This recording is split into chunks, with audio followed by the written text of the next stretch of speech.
Istilah filsafat ini sebenarnya berasal dari bahasa Yunani yakni philosophia, yang mana merupakan gabungan dari kata philo dan sophia. Philo berarti cinta dalam arti yang luas, sementara sophia berarti kebijakan atau pandai. Puja Winata berpendapat bahwa filsafat adalah sejenis pengetahuan yang berusaha mencari sebab secara sedalam-dalamnya bagi segala sesuatu yang berdasarkan pikiran belaka. Pandangan-pandangan dalam filsafat. Yang pertama, idealisme. Orang-orang yang mengikuti pandangan ini cenderung menghormati kebudayaan dan tradisi, sebab mereka memiliki pandangan bahwa nilai-nilai kehidupan tersebut mempunyai tingkat yang lebih dari sekadar ilmu kelompok individu. Kedua, humanisme. Pandangan humanisme ini sebenarnya memiliki dua arah, yakni humanisme individu dan humanisme sosial.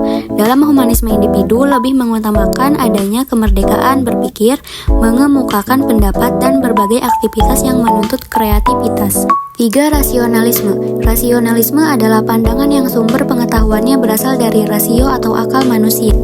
4. Empirisme. Empirisme adalah pandangan yang sumber pengetahuannya adalah pengalaman, sebab pengalaman selalu memberikan kepastian yang diambil dari dunia nyata.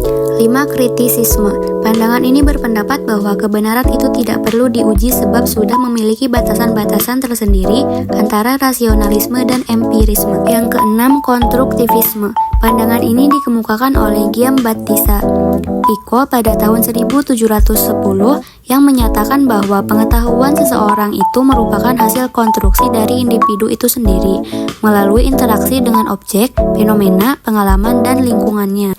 Cabang ilmu filsafat. Yang pertama, epistemologi. Epistemologi berasal dari bahasa Yunani yaitu episteme atau pengetahuan dan logos atau kata, pikiran, atau ilmu, sehingga dapat disimpulkan bahwa epistemologi ini adalah cabang filsafat yang membahas pengetahuan. Yang kedua, logika.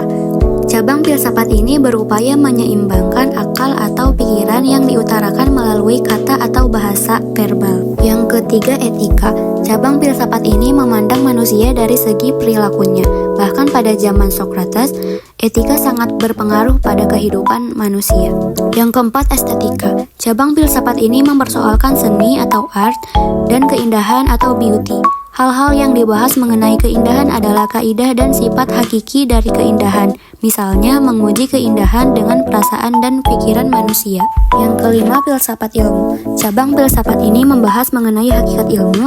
Penerapannya biasanya dalam upaya mencari akar persoalan dan menemukan asas realitas yang dipersoalkan oleh bidang ilmu tersebut supaya lebih jelas dan pasti.